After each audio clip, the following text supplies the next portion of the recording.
algumas aproximações assim em relação ao Borges e o Nietzsche, e eu estou muito curioso para ouvir assim o que, que são essas aproximações aí. Então, estás com a palavra. En principio, muchas gracias por tus palabras, Conrado. Me halagan.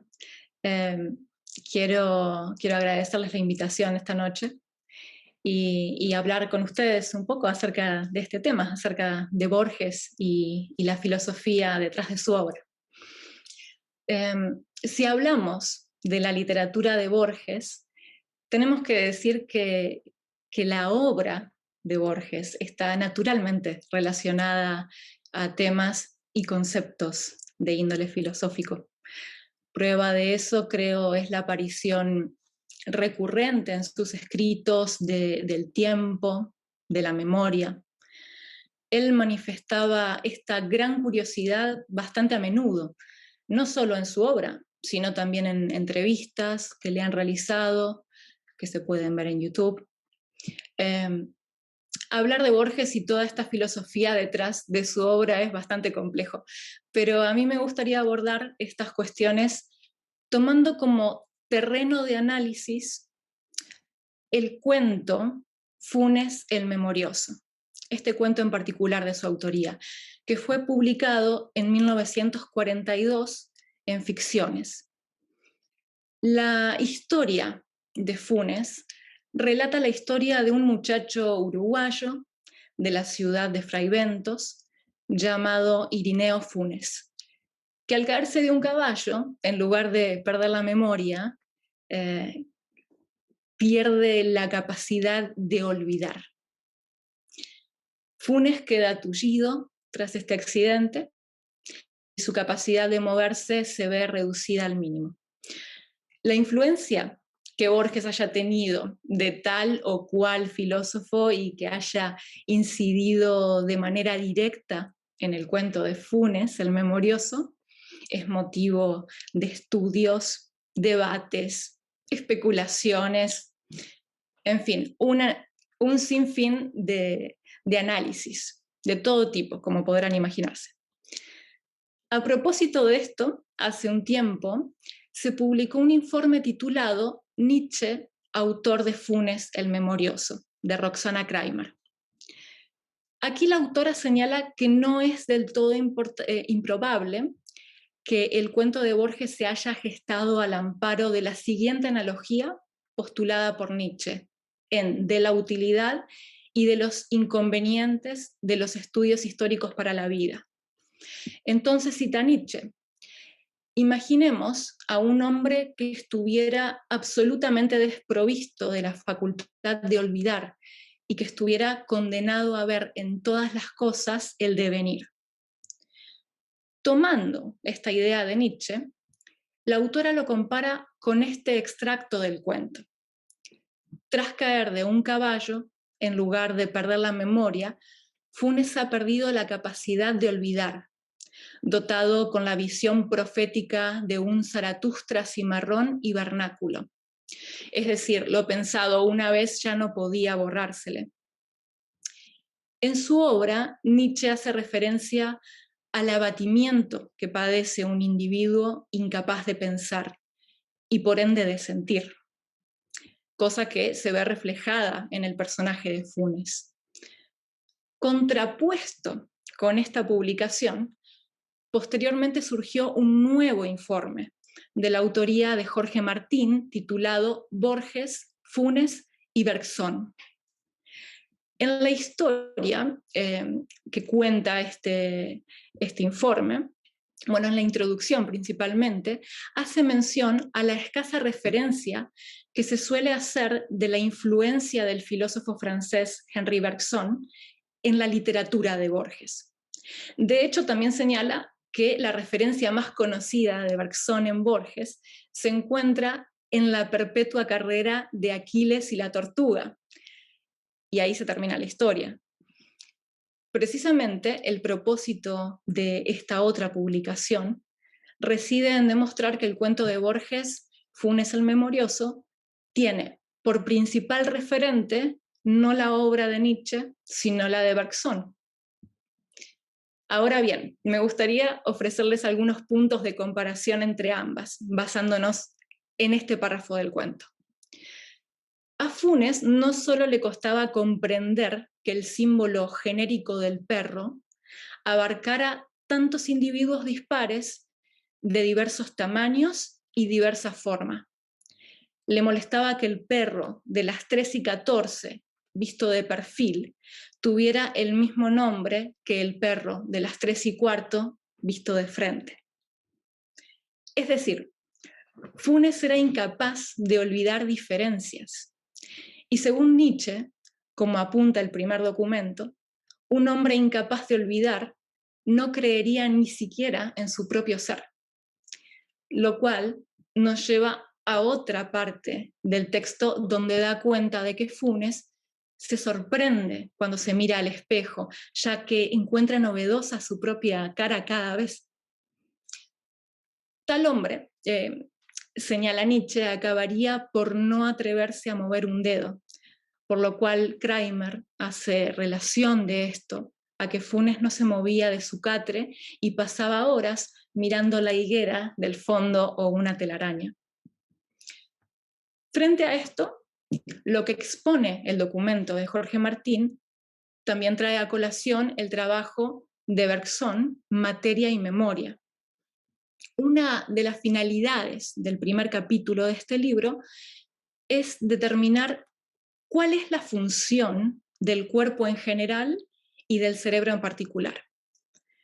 La conclusión a la cual llega Bergson es que el cuerpo es un instrumento de acción que no puede explicar las representaciones como las percepciones, los recuerdos y menos aún las operaciones superiores del espíritu.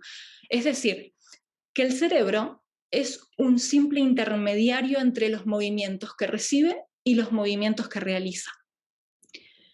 Dos puntos importantes dentro del pensamiento de este filósofo, en una suerte de gran simplificación, son la concepción de la materia, a la cual Bergson se refiere como un conjunto de imágenes, y su concepción de memoria.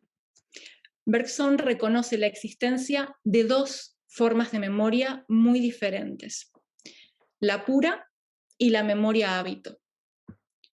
La primera acumula todo lo vivido por la conciencia, es decir, no olvida ningún detalle.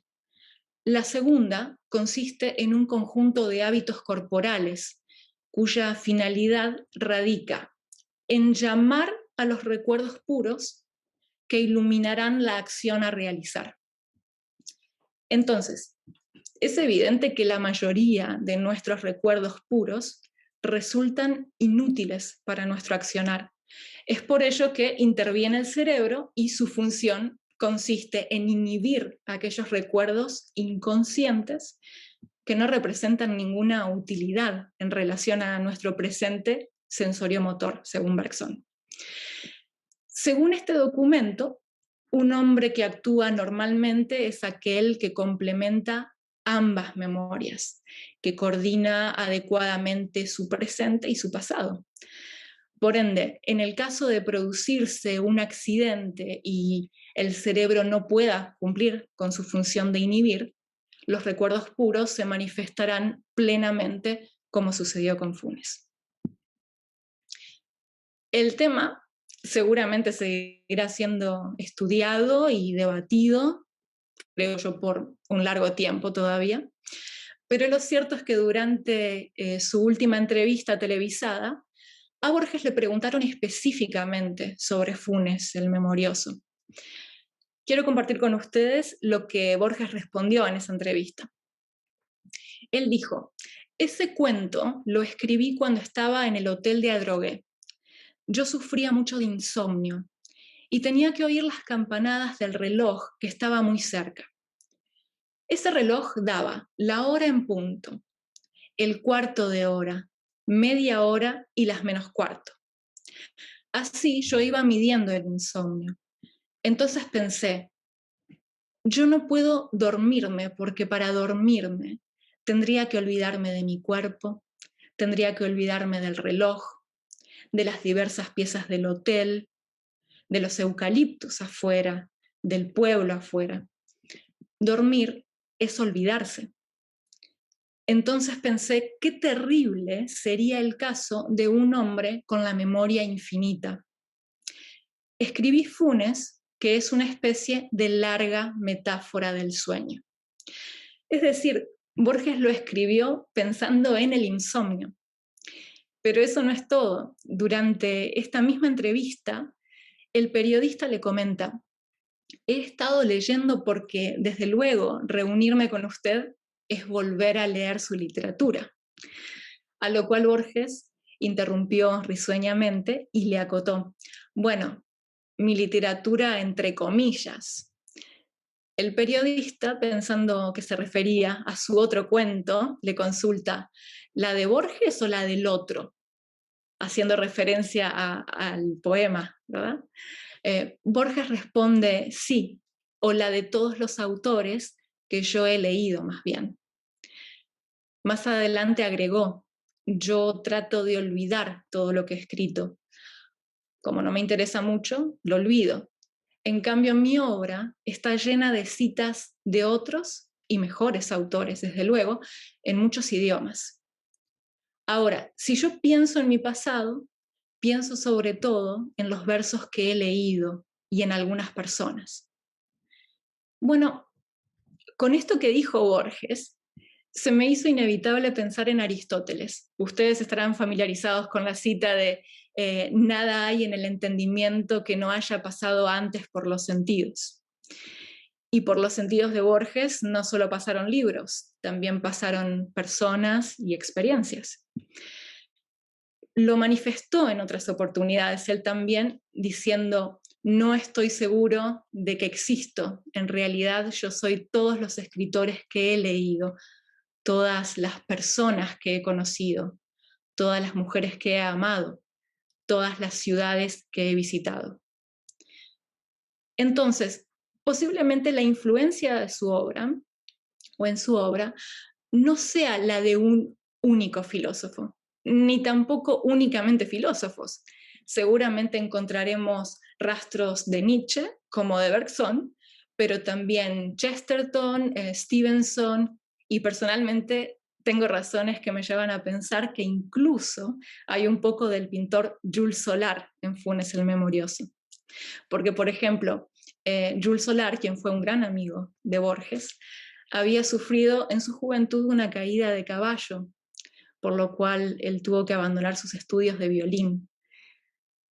También dentro de las experiencias, en el cuento encontramos a la ciudad de Fraiventos, y Borges contó que él había estado en esa ciudad, así que tal vez tenga que ver con esa visita la elección de la ciudad en Funes el Memorioso.